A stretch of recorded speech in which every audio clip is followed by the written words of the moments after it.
Jeudi le 20, ben vous entendez des gens piqueter ou prendre des cafés dans des restaurants pour se réchauffer. S'il pleut, on est en grève. On est en grève, on va parler de ça. 48 jours par année, je vais vous dire c'est quoi ça représente. Le travail des enfants, il y a une commission en ce moment, donc on va reparler du travail des enfants. Appelez-le votre enfant de 14 ans. Viens ici, mon enfant. Le chiolage de l'UPA, super article de Sylvain Charlebois dans la presse.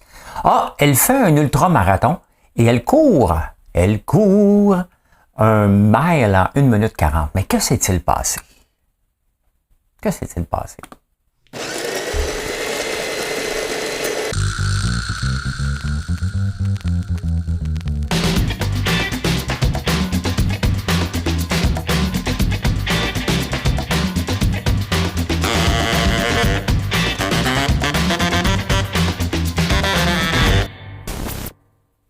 Mais je vous le dis, hein, je vous le dis tout de suite, il va y avoir un rappel à la fin.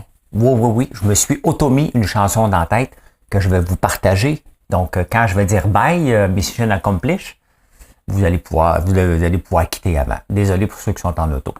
Mesdames et messieurs, le LGBTQ. Mais pourquoi tu chantes? Hein? Peux-tu faire les nouvelles de façon sérieuse? Je m'amuse, puis merci d'être là. Vous êtes de plus en plus nombreux.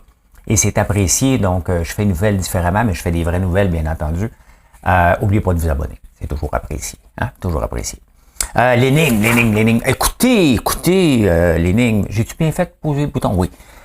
Écoute, le 20 avril 1964, le premier pot de ce produit voyait sortait d'une usine en Italie et ce fut un succès instantané. Au Québec, on a le beurre d'érable. Et je me dis un jour, peut-être que je peux rêver et me dire que on pourrait détrôner ce produit-là pour vos tartinades du matin. Ça ne coûte rien de rêver. Ah, ben le NPD est déçu, là. Le NPD est déçu parce qu'il avait oublié de mettre... Le NPD gère le Canada. Hein? Si vous ne le saviez pas, là, c'est Jack Manchin qui gère le Canada, c'est pas Justin Trudeau. Pourquoi? Parce qu'il a fait une entente, hein, il était minoritaire, puis il dit « OK, je te défends pas, mais tu vas faire ce que je veux. » Puis Justin a dit « Je suis mieux d'être au pouvoir. » Donc, vous comprenez? Fait que, il a compris, il s'en fout combien que ça coûte, reste au pouvoir, il reste au pouvoir. Et là, les fonctionnaires sont en grève, les 155 000 fonctionnaires. Et j'ai été porter mon passeport lundi. Il a besoin pour le mois d'août. Hein? Ils ont dit qu'ils ne traiteraient plus de nouvelles demandes, mais que ceux qui sont en cours vont peut-être être traités. Je ne le sais pas. À suivre, on va suivre ça de loin. Si vous voulez que je fasse suivre ça de près, il faudrait que j'aille à côté du bureau pour dire « Tu rentrer faire mon passeport? » Ça marche pas comme ça. Et puis, quand je parle, c'est pas contre les fonctionnaires, bien entendu. Hein? Je suis persuadé que la plupart des fonctionnaires la veulent pas, cette grève-là. Ben oui, ils veulent. On s'entend, là. La demande salariale est très claire, 13,5 %. Ça, c'est clair. Hein? Où le gouvernement se perd un peu, c'est que 224 pages de petites demandes. OK, quand je rentre à 8 heures, peux-tu pas me regarder de travers? OK. Le vendredi, quand j'ai envie de pipi à 3 heures, est-ce que je peux partir tout de suite pour aller faire pipi dehors? 224 pages. Hein? Après ça, on se demande pourquoi le système de paye Phoenix est tout croche. Les syndicats en demandent tellement, que là, à un moment donné, ils ont dit « OK, parfait, on te le donne. » On était tannés de négocier. Fait que là, après ça, ils disent « OK, parfait, on met ça dans le système de paye. » Un petit peu plus, ils font la dactylo. OK, parfait. Et pelaille. Mais non. Ça donne ça comme paye. Oh, on s'est trompé. On va chercher un programmeur en COBOL.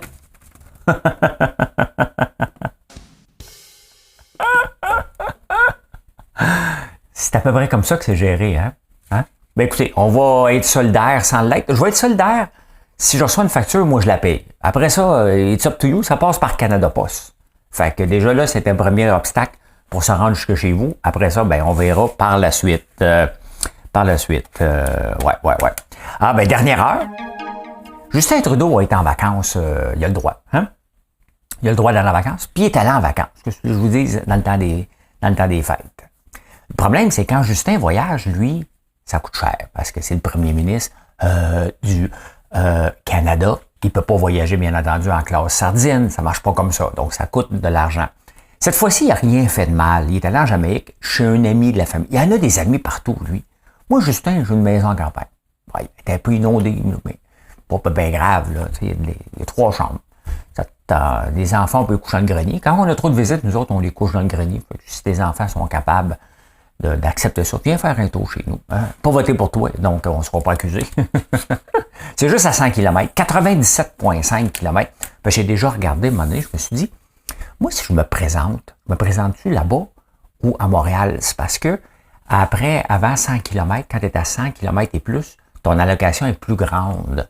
Fait que moi, j'ai dit, si j'habite dans l'Outaouais, ils vont me forcer à aller coucher au chalet. Moi, je vais avoir un condo de luxe à Ottawa. Tu sais. J'ai déjà checké ça pour vrai. Mais non, mais tu sais, à 2,5 km, je t'aurais reculé ma maison. Ah ouais, pogne une graine, recule-moi ça dans le bois, tabarnouche. Hein? Ouais, ben c'est ça. Fait que lui, quand il voyage, ben c'est pas comme nous autres. Donc, ça coûte cher. Et là, le monde capote. Cette fois-là, il n'y a rien fait de mal à part chez un ami. Hein? Fait que, mais le monde capote parce qu'il fait tout le temps tout mal. Hein? On se souvient de la chambre à 6 000 $ quand il était allé voir la reine. Là, il va sûrement aller au couronnement du roi. Il manquera pas ça, lui. Il va être combien sa chambre? Hein? Il n'ira pas coucher dans un Holiday Inn à côté de l'aéroport non plus. Il ne faut pas capoter. Mais c'est ça, Justin Trudeau. C'est qu'il nous a habitués à tout le temps contourner un petit peu les règles, à être un petit peu pas tout à fait correct.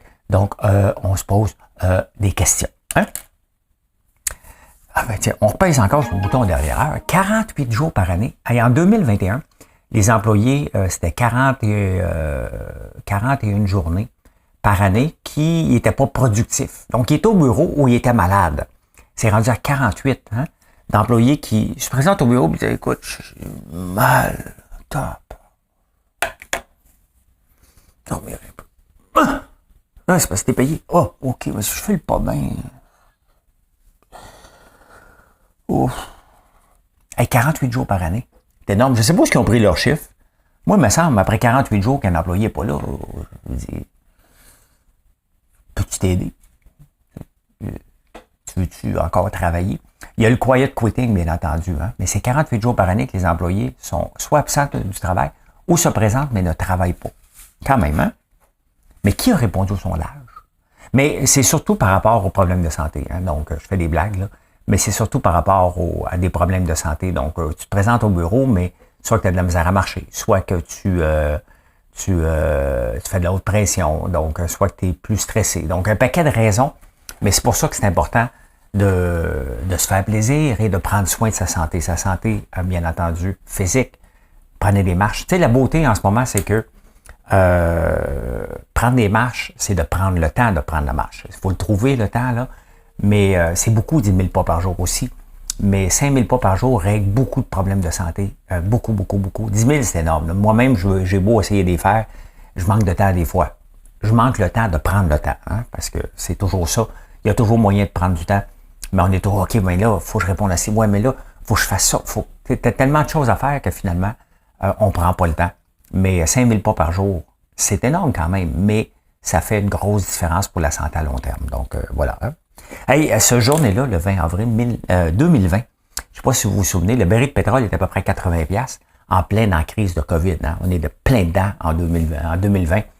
Et tout de suite après le mois de mars, donc au mois d'avril, plus personne voyage, plus d'avions. Ils ne savent plus où mettre le pétrole parce que les autres, ils continuent à l'extraire, mais il faut qu'ils aillent le mettre dans des raffineries, dans des bateaux. Il n'y a plus de place.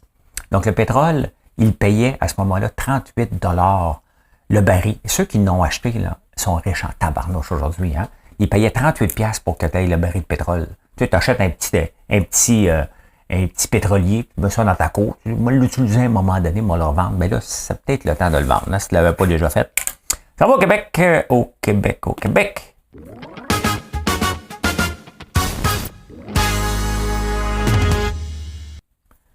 Troisième lien, c'est fini.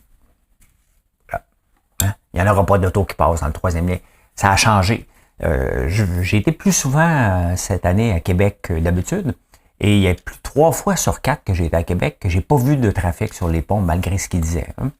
La dernière fois j'ai été, il y en avait en tabarnouche par contre. Hein. Mais tu sais, c'est la même chose avec les ponts de Montréal puis nos habitudes. Oui, il y a le télétravail. Oui, il y a des entreprises qui veulent qu'on revienne au travail. Mais ça, c'est parce qu'ils savent pas gérer, tout simplement. Le télétravail est là pour rester. La façon de travailler est là pour rester. Et on parle beaucoup de la ville de 15 minutes. Valérie Plante veut l'implanter aussi, mais la ville de Repentigny doit l'implanter. Boisbriand, Longueuil, donc il faut travailler et vivre à 15 minutes. Avant, on était à 20 minutes du centre-ville, maintenant on est à 15 minutes de notre ville. Et c'est ça qu'il faut changer. Quand on décide de s'installer à Lévis, bien, idéalement, on travaille à Lévis. Donc, c'est ça qu'il faut changer dans l'habitude des gens. C'est plate pour ceux, bien entendu, c'est pas des changements qui vont se faire. C'est plate, mais bon, on peut apprendre à prendre le transport en commun. Et je pense que c'est sage. Les temps changent vite. Il faut s'adapter. Hein? Le REM pense qu'eux autres sont dans une bulle parce que pour eux autres, le REM, ça continue comme d'habitude. On va construire des condos partout. Ça va être la ruée vers l'or. Le REM va tout changer. Il faudrait peut-être qu'ils le mettent en fonction à un moment donné. Mais ben voilà, hein? Moi je crois pas que le REM va être si magique que ça parce que les gens ne veulent pas venir au centre-ville. Il était designé pour aller au centre-ville. Ça change très, très vite. Et c'est ça qu'il faut changer. La ville de 15 minutes, on doit travailler à 15 minutes de où qu'on habite, tout simplement. Hein? Ou travailler de la maison. Hey, les inondations. Bon, je vous ai montré ma vidéo d'inondation. Vous m'avez dit, t'es bien pas stressé. Bon. Quand j'ai construit la maison, c'est une rallonge. Hein? La maison, elle a 100 ans, j'ai fait une rallonge. Ça donne que quand je l'ai construit, j'ai vu la rivière. Hein? La rallonge, j'ai fait comme, oh, la rivière est proche, on va me construire pareil. Je suis dans les règles, donc, comme ça. Et ça fait 100 ans que la maison à côté n'est pas inondée, que l'eau vient toucher dessus. Donc, à un moment donné, il faut que tu acceptes le stress qui vient avec. Hein? Là, il y a des gens qui achètent des maisons, après ça, appellent les journaux, c'est parce que je suis en zone inondable, je ne le savais pas. C'est marqué sur ton contrat de notaire. Il faut que tu le lises une fois de temps en temps, ton contrat notarié. Tu sais, moi, ça me fait toujours rire. Allez-vous m'aider? Mais non, mais tu sais, moi, si la maison est enterrée d'eau, moi, je dis, m'attends. Il n'y a pas personne qui peut venir m'aider, l'eau est là. Tu sais.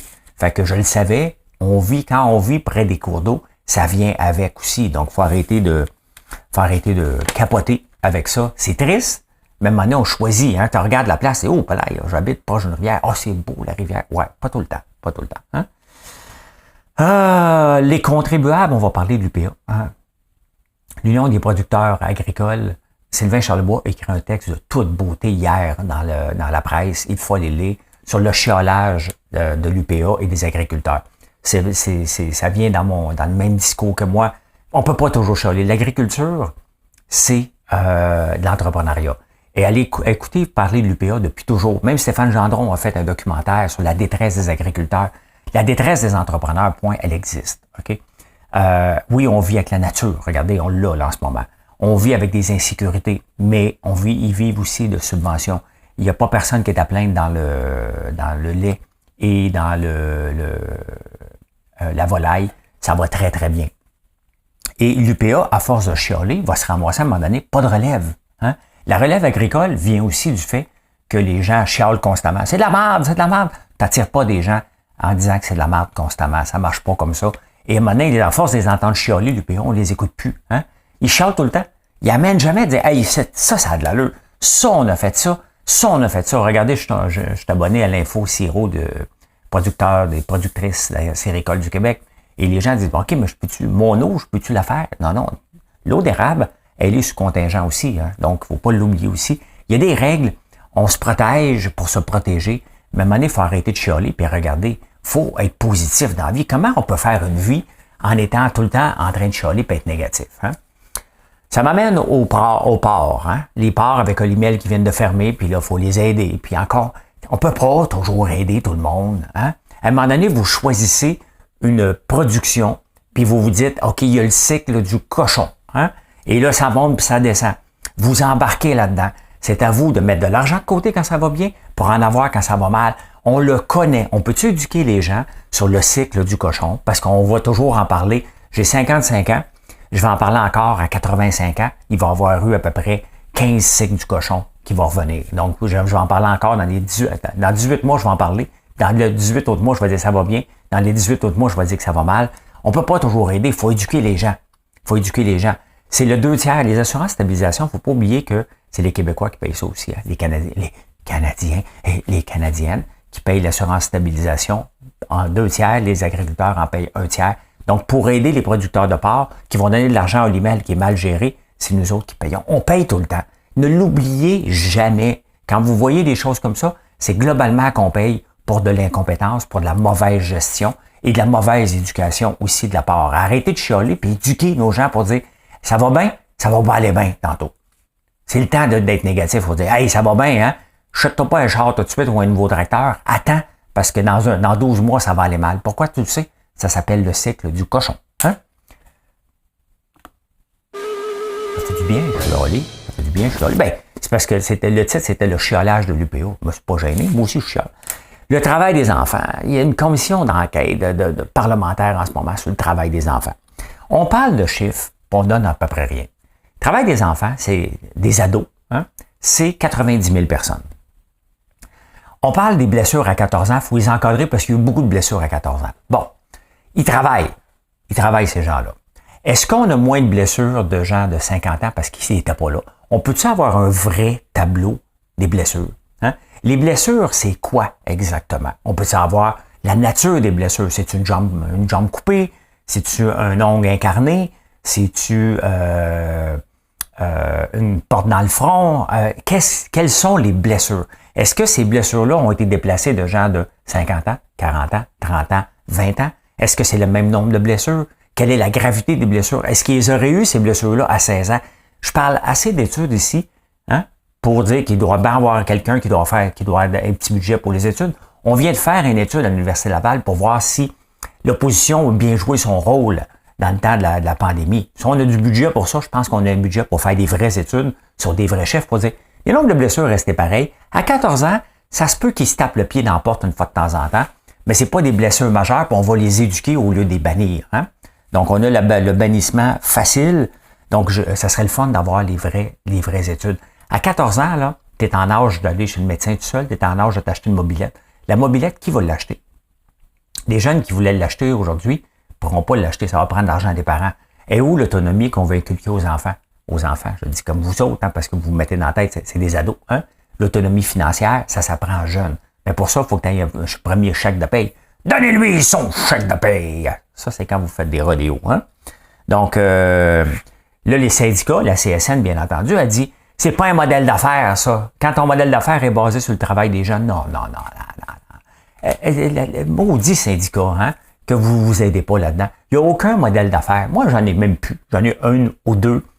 Puis je sais que maintenant, j'en embauche plus. Fait que, quand même qu'ils viennent nous le demander, c'est non. Arrangez-vous avec le gouvernement. Moi, j'embarque pas là-dedans. Donc, c'est pas un modèle d'affaires. Ça vient dépanner. Hein? Ça fait de l'argent pour eux autres. Et nous, ça nous dépanne. On va en trouver des gens. J'en trouve tout le temps. Il y a toujours des gens disponibles où à un moment donné, tu fais comme, j'ai pas de gens. Fait que c'est soit que je retarde mes livraisons ou soit que je prends moins de commandes. Donc, je pousse pas pour avoir plus de chefs d'affaires, puis on s'adapte. Hein? C'est facile de s'adapter comme entrepreneur, puis on va s'adapter. À un moment donné, tu dis, c'est où mon break-even? Donc, comme ça, ou comment je m'automatise. Ça force l'automatisation aussi, parce que souvent, le travail des ados comme ça, hein, c'est des travails que les adultes ne veulent pas faire. Hein?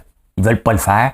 Les ados acceptent de le faire parce que c'est souvent leur premier emploi. Ils viennent prendre de l'expérience, sont contents de le faire, eux autres.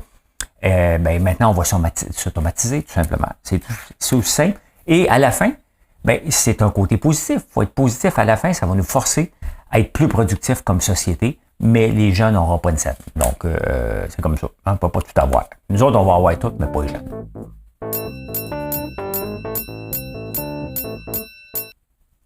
L'inflation est à la baisse, puis c'est ça qu'on veut, parce que si on ne veut pas avoir des taux d'intérêt qui augmentent sans cesse, ça nous prend de l'inflation qui baisse. Est rendue à 4,3. On pense qu'elle va arriver à 2% en 2024. Donc, on est loin d'être sorti du bois. L'inflation alimentaire, cependant, 9,7% encore. C'est énorme, hein? Mais tu sais, si on peut se consoler, l'inflation globale au UK est de 10,1%. Ça descend pas aussi rapidement.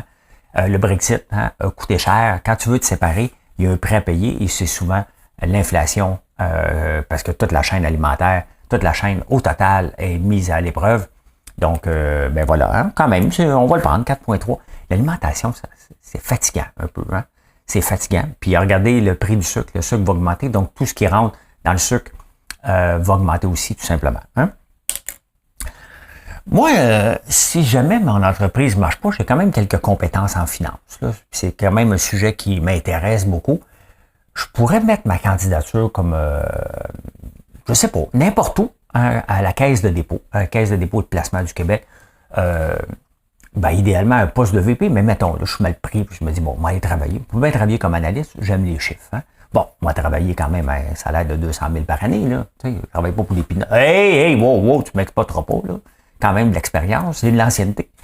Mais la beauté, c'est que je vais pouvoir avoir un petit bonus. Hein, parce que même si ça va mal, la Caisse de dépôt l'année passée, ça n'a pas bien été. Mais eux autres, ils savaient que c'était pas pour bien aller en 2022. Fait qu'en 2021, quand ils ont fait leur objectif, on dit on va se mettre un objectif de marde, hein, vraiment un objectif pourri, et il va être tellement mauvais qu'on va le dépasser puis on va se verser des bonus. Hein? Non, mais tu sais, quand même, attends un peu. Hein? Attendez un peu. Ah, mais ça, c'est de la grande gestion. Hein? Ah, voyons, ovation, tabarnouche, on y va. C'est un peu ça, la Caisse de dépôt. 11 millions aux grands dirigeants, 193 millions aux autres. Je rappelle qu'ils ont fait un flop dans Azure, je rappelle qu'ils ont fait Celsius, je rappelle un paquet d'autres mauvais investissements qu'ils ont fait, mais voilà. Ils ont battu leur indice de référence. Donc, tu mets une référence pas trop élevée, tu le bats, bonus. Hey, Twitter, ça capote avec Twitter, hein, parce que là, c'est-tu financé à 100% par le gouvernement, à 69%? J'ai comme l'impression que Elon Musk est tanné de son jouet Twitter. Il l'a acheté de force un peu parce que il s'est réveillé une nuit, il dit m'a acheté Twitter, il a été forcé de l'acheter, il a donné 2 milliards en garantie, puis là, il a été forcé de l'acheter. On dirait que ça ne tente plus de l'avoir. Fait que là, il se dit, moi, je joue le tout pour le tout, OK? Je fesse là-dedans, je le fais à ma façon. Ça commence à ressembler un peu à Truth Social de droite. Il y a des études qui ont montré que si tu es de droite, un parti de droite, les partis politiques, ils vont te mettre de l'avant. Si tu es de droite, ils vont te mettre de l'avant avant même les libéraux. Donc, Twitter, honnêtement, je vais le lire, mais de plus en plus, je vais partager des affaires, mais tu le sais que tu n'es pas lu. Fait que, c'est frustrant un peu. Mais c'est ça, c'est son jouet à lui. Il l'a sorti de la bourse, il en fait ce qu'il veut. Mais j'ai comme l'impression que là, il joue le tout pour le tout. Il veut pas avoir de journaux là-dessus. Donc, il les écœure pour qu'il s'en aille, ça ne le dérange pas. Moi, je pense honnêtement qu'il donne un grand coup. Il va le mettre à sa façon, soit qu'il fait beaucoup d'argent avec, ou soit qu'il n'en fait pas pantoute, puis il ferme les livres, puis il va dire c'est une erreur. Mais il y a un des deux, là. Il est all-in. Il joue au poker, il fait all-in, parce que ça n'a pas de sens. Ça n'a pas de sens ce qu'il fait avec ça. C'est de moins en moins de fun à les lire, mais c'est ça, c'est les algorithmes. Hein. Hey, Ryan Reynolds, le bel acteur, beau bonhomme, il a de l'argent à tabarnouche, lui, hein? Lui, il va acheter les sénateurs, il va acheter ci, il investit partout. Puis là, il vient d'investir dans Novi. Novi, qui est une plateforme de paiement que le président, qui est basé à Montréal, le président, l'année passée, en 2021, s'est versé un salaire de 160 millions. C'est le salaire le plus élevé. Et c'est une start-up, hein? Mais si on regarde Novi depuis Hall, Totten Hall, donc ça a déjà monté, ça a été lancé en bourse en pleine pandémie. Ça a monté à 138 $ et ça en vaut 42. Il y a beaucoup d'actions à découvert. J'aime pas tellement. On l'utilise parce que c'est supposé nous coûter moins cher sur Shopify. Mais on perd Shopify ne veut pas perdre les paiements. Donc, il nous enlève des fonctionnalités.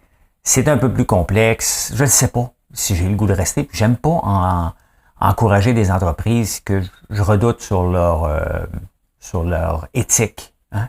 Donc, quand un président se verse 160 millions, quand il vient d'avoir de l'argent de subvention, ça m'agace un peu. Et là, il y a des gens qui l'attaquent à découvert. Là, on ne le voit pas vraiment. Peut-être, on va le voir comme ça. Donc, ça, c'est hier. Donc, ça a tombé de 42 à 39. Et la même journée, on annonce alors qu'il y a une attaque de gens pour dire regarde, la compagnie n'est pas si haute que ça. Il cache des chiffres. Ryan Reynolds annonce un investissement. Donc, ça a l'air d'être arrangé avec le gars des vues. À suivre. Les startups, et ça, c'est quelque chose que je parle régulièrement, la levée de fonds. T'sais. Il y a un parcours à suivre lorsque tu demandes des investissements, de l'argent. Et souvent, on veut lever de l'argent trop rapidement avant d'avoir établi son plan d'affaires, établi sa clientèle. On va mettre de l'argent, puis ça va venir par après. Un build and they will come. Bien là, les startups dans le premier trimestre, donc celui qu'on vient de passer, n'ont pas eu beaucoup d'argent. C'est la plus basse année presque depuis 2000. Après le crash de la bulle Internet, puis là, on vient de vivre un autre crash.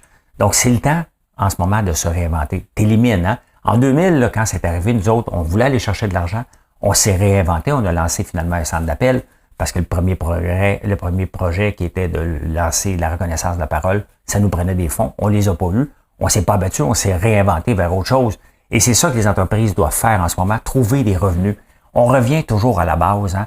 Une entreprise n'est viable que celle des revenus et viable à long terme, ça a des profits. Le reste, quand même qu'on pompe d'argent là-dedans, ça peut-être aller plus vite, mais aller plus vite vers la descente aux enfers. Donc, moi, je trouve que c'est une bonne nouvelle que le financement fait pitié un peu plus. Hey, en passant, avant que j'oublie, je savais que j'avais une autre nouvelle. Netflix abandonne la livraison de DVD. Tu sais, Netflix a commencé comme ça, à livrer des DVD. Je ne savais pas qu'ils offraient encore ce service-là. Je ne sais pas où dans le monde. Donc, tu prenais les DVD, tu le retournais, ils ont décidé, là, c'est assez, on va laisser tomber ça. Mais vous allez voir ce qui revient à la mode. Je vous en parle tout de suite.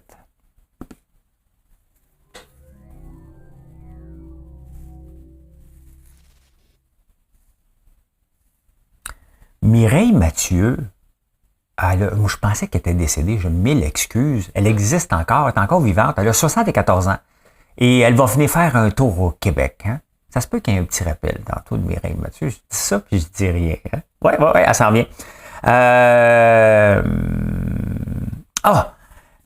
Je suis pas ben le baseball, mais il y a un pitcher, un lanceur des Blue Jays de Toronto. Il était avec sa femme et ses enfants dans un avion. Et l'enfant a kické le plat de popcorn. Hein? Et qui gaspille du popcorn? Fait que là, il dit, Madame, you! Venez ramasser le popcorn! La chambre de bar était occupée. Fait qu'il dit, non, oui, ramasse-le ton popcorn, c'est ton enfant. T'sais. Fait que là, il a écrit sur Twitter qu'il n'avait pas eu le service qu'il méritait parce que son enfant avait kické le popcorn puis la waitress de bar l'avait pas ramassé. Fait que ça lui a pété d'en face. Non, mais tu sais, quel arrogant. Hein? Madame, ramassez le popcorn, mon enfant? J'imagine qu'il est en première classe. C'est le lanceur des Blue Jays. J'espère qu'il y a du budget. Là. Hey, prenez-vous de l'Ozempic. Hein? J'en connais quelques-uns parmi vous qui prennent de l'Ozempic. Faites-vous des rêves. Est-ce que je suis dans vos rêves maintenant? Ben, admettons, là, parce que ça a l'air que ceux qui prennent de l'Ozempic font des rêves réels avec des personnalités connues. Hein? Je veux pas savoir tout ce que vous rêvez, là, mais peut-être que je suis pas assez connu pour vos rêves, mais quand même, ça a l'air que vous faites des rêves réalité intéressants en plus. Pas des rêves comme vous pensez, là, mais peut-être que je suis en train de vous faire à manger, peut-être c'est Oprah Winfrey qui dit, viens, on va aller prendre une marche, des affaires de même, là. Me le direz. Hey, la business de la nostalgie, Zellers, je suis Zellers qui vient de rouvrir. On achète de plus en plus de vinyles, ils sont de plus en plus populaires. Mais avez-vous une cassette? Hein? Ben non, tabarnouche, les cassettes, tu sais qu'on prenait notre crayon puis on tournait pour aller le mettre à la bonne place, on regardait. Ouais, ok, je pense que c'est là que c'est ma toune. Hein? Puis là, on avait enregistré ça à la radio, tu sais. Ça a griché un petit peu, mais c'est ça. C'est ce qu'on avait à vous offrir. Ceux qui n'ont jamais connu les cassettes n'ont aucune idée de quoi je parle. Mais ils en ont vendu 200 000 l'année passée. Une augmentation de 5 %. Vous êtes donc bien nostalgique, Caroline. Hein? Achetez-vous du patchouli tant qu'à faire. Là. Au moins, j'en vends. Hein?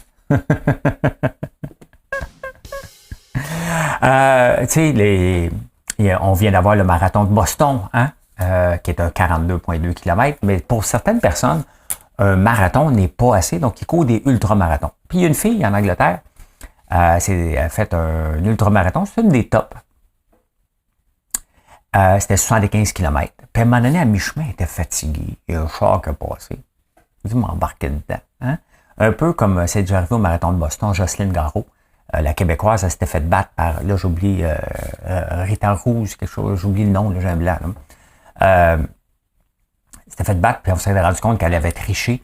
À mon premier marathon aussi, c'est arrivé. Il y a un gars maintenant, out of nowhere, qui était même pas en sueur, qui avait de la misère à me suivre, mais il apparaît à un moment donné pendant 500 mètres avec son numéro. J'ai fait comme, non, t'as passé par où, toi? Je pense qu'il a fait un tour dans le subway. Sauf qu'elle avait une montre connectée, hein? Puis ils ont des puces après leurs souliers. Elle avait oublié qu'elle s'en embarquait, la fille, dans un auto. C'était pour se faire prendre. Fait qu'à un moment donné, elle gagne, il donne la deuxième médaille. Puis là, quelques minutes après, il analyse, coudonc, tabarnouche, elle a couru un mile en 1 minute 40. Le record du monde est de 4 minutes 50, je pense, le mile de 1500 mètres. Elle en a couru un, elle, en 1 minute 40. Fait qu'ils ont dit, oh, palais, hein? Fait là, ils ont découvert qu'elle roulait à 35 000 à l'heure, 50 km/h. C'est pour ça qu'elle a fini deuxième, elle a triché. Il y Il y a des athlètes, sincèrement, on n'appelle pas ça des athlètes. Hein? Tu as peut-être un talent pour la course, mais tu es un imbécile royal. Mesdames et messieurs, 2ELGBTQI+, voici l'énigme du jour. Est-ce qu'un jour, on va dire au Québec, le 25 juin 2025, le beurre d'érable était le produit le plus consommé parmi les tartinades sucrées au monde, au Québec? Ça serait le fun. Hein? Le Nutella a ce statut-là. Hein? Il est un hit total et c'est ça que je cherchais. Le Nutella a vu le jour le 20 avril 1964 en Italie. Le premier pot sortait des tablettes et c'est un hit. Hein? C'était en pénurie de chocolat qui avait décidé de mixer ça un peu avec l'huile de palme. Ça a fait un méga succès. On connaît l'huile de palme et la non-popularité, mais ça s'est passé le 20 avril 1964. Et je peux dire ceci. Mission accomplished. Hein? Je peux dire ceci. Merci d'être là. Merci de venir nous voir à tous les jours, de venir, je dirais pas encourager, j'aime pas le mot, mais de venir nous choisir. Et je vous laisse là-dessus. Passez une belle journée. Bye. Il y a peut-être un petit rappel.